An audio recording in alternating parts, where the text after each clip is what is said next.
Awaken to hair growth. Awaken to hair growth because there is possibility to get your hair back. Awaken to hair growth because we're not told that we're able to conquer and overcome alopecia. Awaken to hair growth because I want to be a positive light and beacon for you because I've healed my alopecia and now I help others do the same with different types of alopecia, men, women, children of all ages, of all races and ethnicities.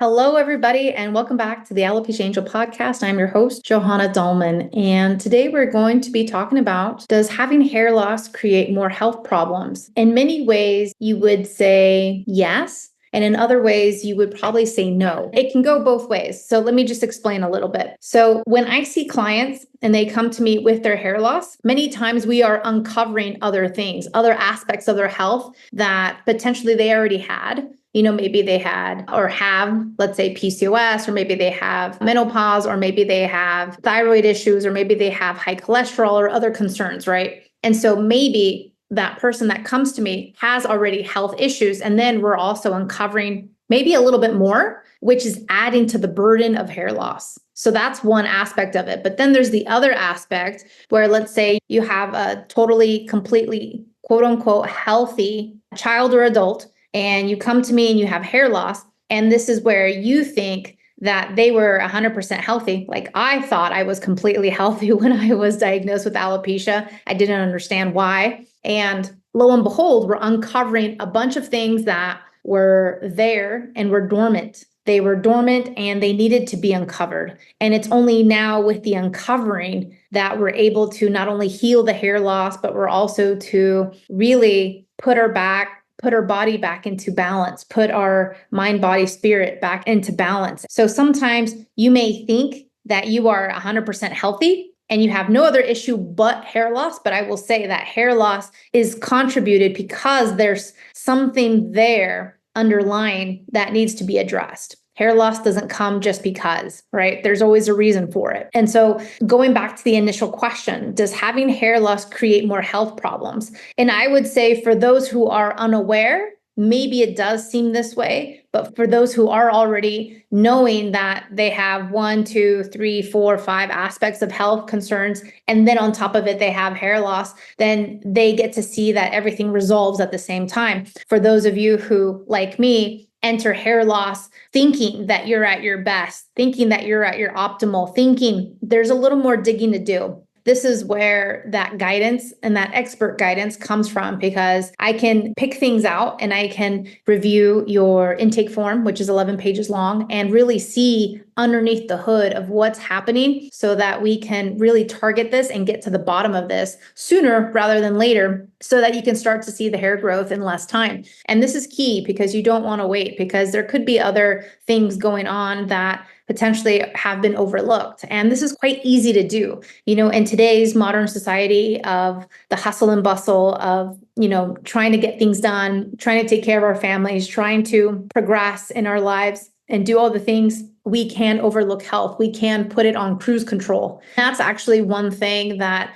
looking back at my own journey, has hindered me. You think that it's on cruise control, and yet it's doing you a disservice. Or on the other side of it, on the flip side, you have other aspects of your health that you didn't think were even part of this equation that are on cruise control, but then other aspects of it just keep growing and growing and growing and mounting up to the surface and bubbling until then it finally reaches and bubbles over, creating this explosion that we call alopecia, which is the medical term for hair loss. Not necessarily the autoimmune, but even with androgenetic, even with female pattern baldness, even with scarring, even with different types of hair loss. Why is it that we leave things for the worst case scenario? Why is it that we are leaving things until we just can't handle it anymore? I was out with a friend of mine. We went out to lunch the other day, and she has a slew of health problems. She has Hashimoto's. She has just a bunch of things. She doesn't have alopecia, but she has a bunch of other stuff going on in her health. We were talking about her health and we were talking about, her projects and her plans and everything. And general consensus is like, we don't do, as humans, we don't do enough for ourselves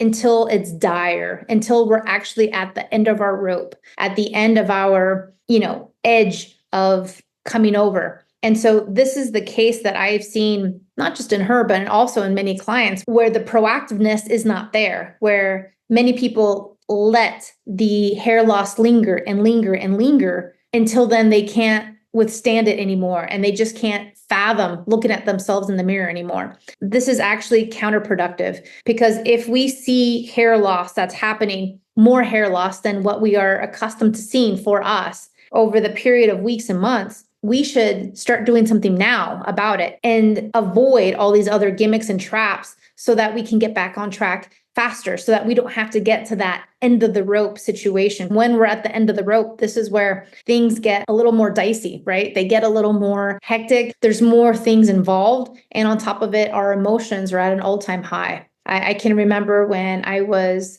on my own journey and the emotions ran really high because A, I didn't understand. B, there was a lot of factors involved. C, it was a process. It's a process to heal. For many people, that can be less than 8 weeks and they can jumpstart that healing. And other people, there's a little more work to be done. And so this is where, time is of the essence. If we see a situation now, why would we wait for things to get worse? So for example, if you're driving your car and you see the check light engine go off, you wouldn't wait another month or 2 or 3 for your car to break down or for you not to have a car, because you need your car to take you to work, to take you to school, to take you to the gym, to take you to run your errands, to pick up your kids and all these other things, right? And so we would give it immediate attention. And so many times as humans, we default on our priorities, on what we need the most. And many times we just let things sit, right? We just let things sit, we push it underneath the rug, and we don't look towards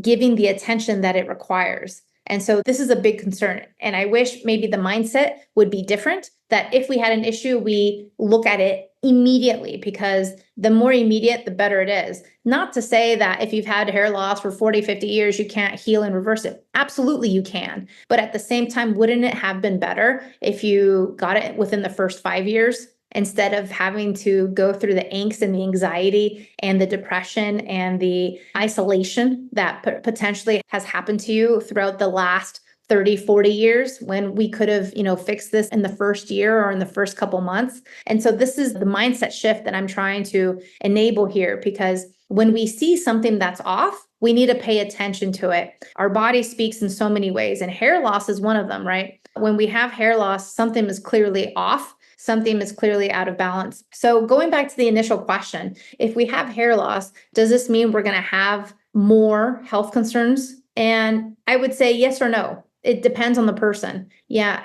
for many of you, you may uncover a bunch of new things that you didn't know were there. And that's actually a good thing, right? Because we're here to get healthy and to get our hair back. And at the same time, for those of you who already have other health concerns, maybe a second or a third autoimmune disease, or maybe you have, other situations with your health, you already know you already have other concerns, plus the added bonus of alopecia. These two can be helped, can be rectified, can be healed, because when we start to heal the body, everything levels up. Everything is getting upgraded. Everything is improving. This is the mindset that we need to have, that everything improves once we start tackling things. But the sooner we tackle, the better it is, right? It's kind of like the leak in the roof. The sooner you get to it, the better it is, so that it doesn't destroy the whole roof and just one little aspect of it. The same with the car, right? The sooner we focus on that check engine light and we get it fixed or attended to, then the better off we are, because then we'll have a good running car for our errands,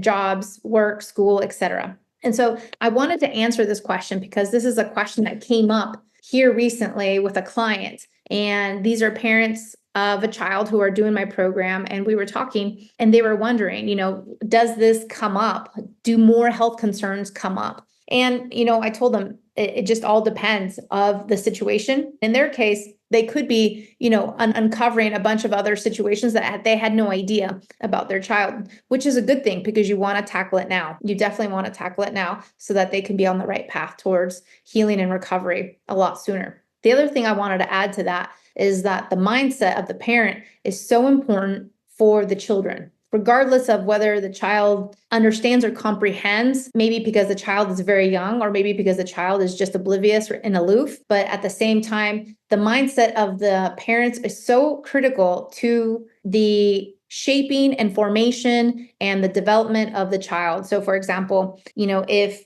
one parent thinks, oh, your alopecia is going to come back, like there's nothing to do. Or let's say they have a negative mindset. Well, this is where we need to tweak that a little bit because people feed off of energy. People feed off of what they're told. This is why we've all been, and I include myself, we've all been in that circle of doom and gloom, thinking that there was no cure for alopecia. Yet we know that there is. And so now that we know that, now that we're able to heal our alopecia, then we need to stay positive and say, hey, we are going to heal this and we're going to keep you, healed and reversed and fully abundant with lots of hair for the rest of your life. How do we do that? Well, I show you how in the program. But at the same time, we need to also have that mindset that yes, that this is possible. And yes, we can heal this, just like we can lose weight, just like we can run a marathon, just like we can train to go to the Olympics, just like we can learn to play the guitar and to anything. We can learn to heal and reverse our alopecia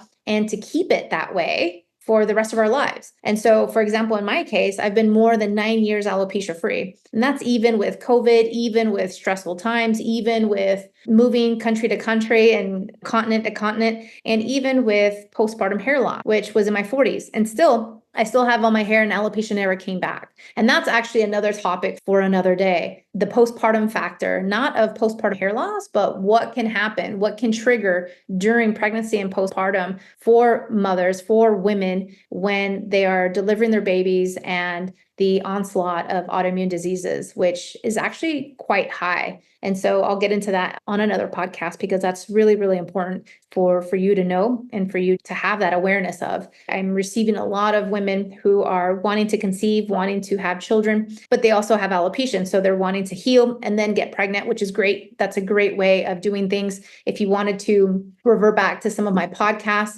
I have many on what to do for pre-pregnancy and also when you're on that journey of conceiving, because I believe both of them are intertwined. The healthier we are, including the hair growth, the healthier we are, the better off we are for ourselves and also for our children. If you know my fertility story, I actually got pregnant after I healed alopecia, and I got pregnant on the first try at 40. It was a great pregnancy, no issues, had a beautiful birth, and healthy 9 pounds, 7 ounce baby, which in kilos, for those of you who listen to me and are abroad, kilos is 4 kilos, 400 grams. And that's a big baby. It's almost 10 pounds. And so with that being said, there was no complications, no postpartum hair loss. And that 5th trimester, as they say, or that 4th trimester, as they say, is so critical to the well-being of mom and child, but also family. And so I will tackle that on another podcast episode.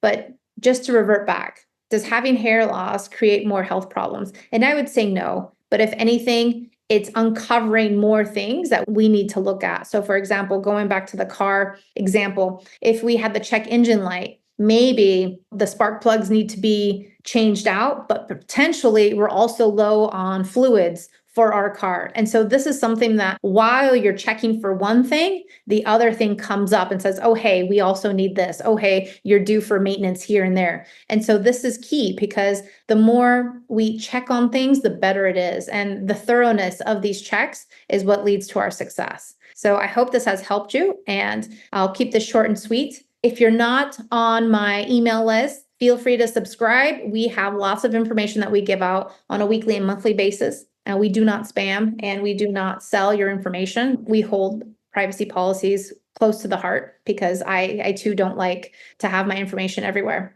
You can do so at hello@alopeciaangel.com. You can also go to alopeciaangel.com for more information on our programs, on our free PDFs, and on our free training and resources. Thank you so much. I look forward to talking to you next time. Take care. Thank you for listening to the Alopecia Angel podcast, a positive light in healing alopecia. You can do this and we can help. Spread the word that reversing alopecia is possible by telling your friends and family.